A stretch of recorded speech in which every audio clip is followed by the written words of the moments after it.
shoot, even the fans, like, coming out here, being in sub-degree weather and all that stuff. I mean, it's all part of it, and is all intertwined.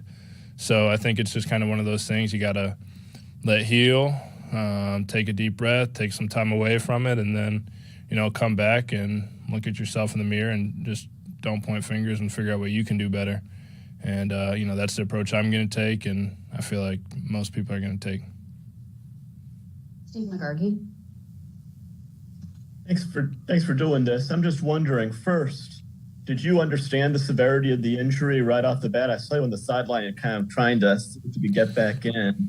Yeah. And also, I know this a hypothetical, but would this have been a season-ending injury for you regardless, or do you think you might have been able to play this week or in the Super Bowl if it had come to that? Well, yeah, so for the first part, I didn't know the severity right away. Like I said earlier, I haven't really dealt too much, and, once again, knock on wood, but too much with injuries, and I really have never hurt my ribs before, so I didn't really have anything to compare it to. But I came off, obviously, I was in a little bit of pain. The thing about it is, I could walk around, I can move, so I was like, all right, maybe just let this pass. So you were kind of giving it a couple minutes. Tried to, bump into a couple of my guys on the sideline, see if I could take some impact. And that's kind of when I knew, like, I was just hitting them kind of soft, and, it was pretty painful. And I was like, if I can't do that, there's no way, I'm going to benefit the team by holding the ball and trying to get tackled and push forward.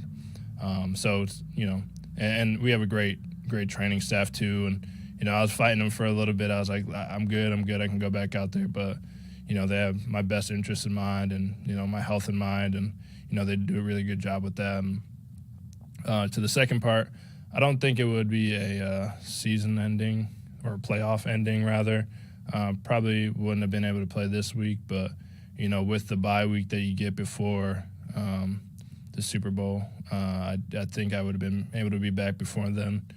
It wouldn't have been the most fun feeling, but, I think I could have definitely dealt with it at that point. But, just nothing really you can do for ribs. You just kind of got to let it heal on its own, just sit back and, find a good spot on the couch, I guess, now.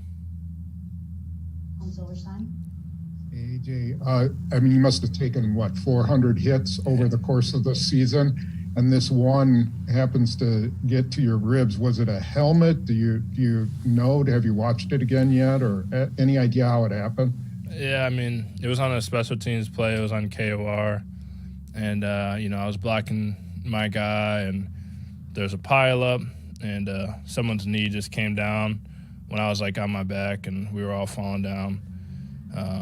Someone's knee just came and hit me on my ribs, and just one of those weird football injuries. I kind of wish it was I was running the ball and got hit really hard, and I could say, shoot, somebody just got the better of me. But just one of those weird football things that happens, just knee to the chest while I'm on the ground, and, reminder that you're not invincible.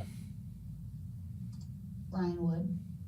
AJ, you mentioned the great regular season run. Just like last year, had a great regular season run. And this is 2 straight years that you guys just didn't play like the team you are in the postseason. I'm curious why you think that is. Maybe have you taken any inventory of why you guys just played so differently than the way you did leading up to those losses?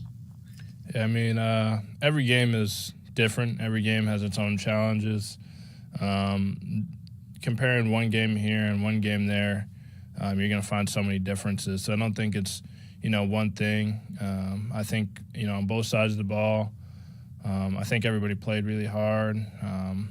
It's just kind of these games, the stakes are higher, and it's just one play here, one play there. And, even on the other side of the ball, I'm sure if, the tide would have turned the other way, they'd have been saying the same thing. There's plays guys could have made here, guys could have made there, but that's just football. Sometimes the ball just doesn't bounce your way.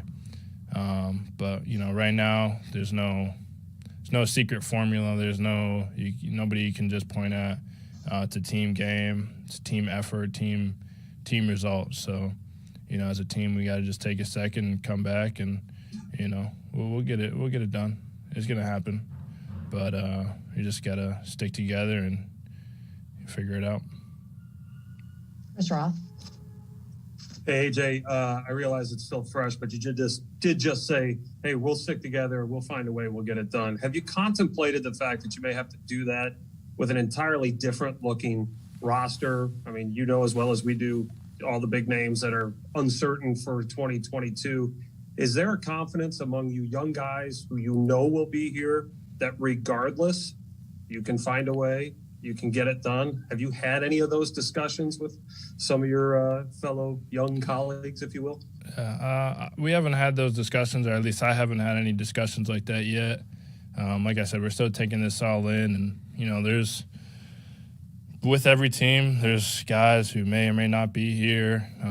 Obviously, I love this team. I love all my teammates.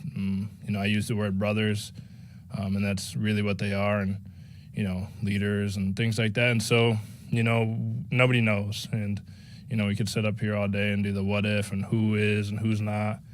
But I think when I say we and sticking together, I just think as the nucleus of the team and just kind of what we're all about. And personally, I've never been more motivated in my life to go and win a Super Bowl. I don't know when it's going to happen, where it's going to happen, what it's going to look like, or how we're going to get there. But, I mean, as long as I'm here with the Green Bay Packers, that's going to be, my number one motivator going forward. And so, for me, I'm going to do everything in my power to get that done. However we got to do it, whenever it takes. Being this close 2 years in a row, definitely got a little extra fire. And so very, very motivated going into the offseason and going forward in my time. Wes Hodkowitz. Hey, AJ, first off, thanks for the time this season in person in Zoom land. I wanted to just ask you individually for where you kind of came from year one to year two. Aaron talked about a lot. Aaron Jones talked about it too, just in terms of the pass protection, the pass catching. Just how encouraging was this season for you now as you kind of, look forward to that next step? It's pretty encouraging, I guess. I really don't like to look in the past too much. It was a great regular season. It was, and I do think, and I can take a moment to be proud of, the growth and things like that I did do. But I'm always looking at how to get better.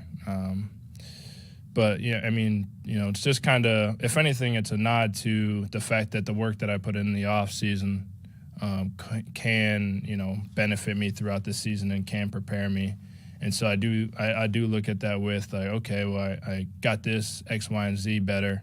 Now we got another off season. How can I build upon that? And there's proof that what you're doing in the off season can benefit you during the season. So like you said, it was great, but it didn't get us to where we were. But for me, it just is more to be done, more to work on, and I'm gonna get that done. We'll do two more.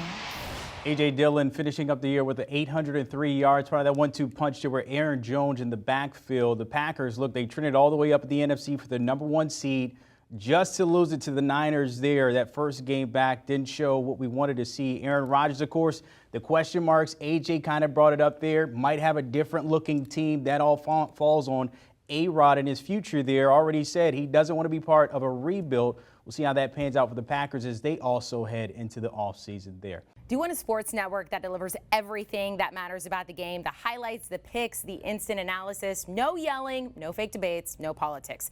Hit the subscribe button and never miss a moment.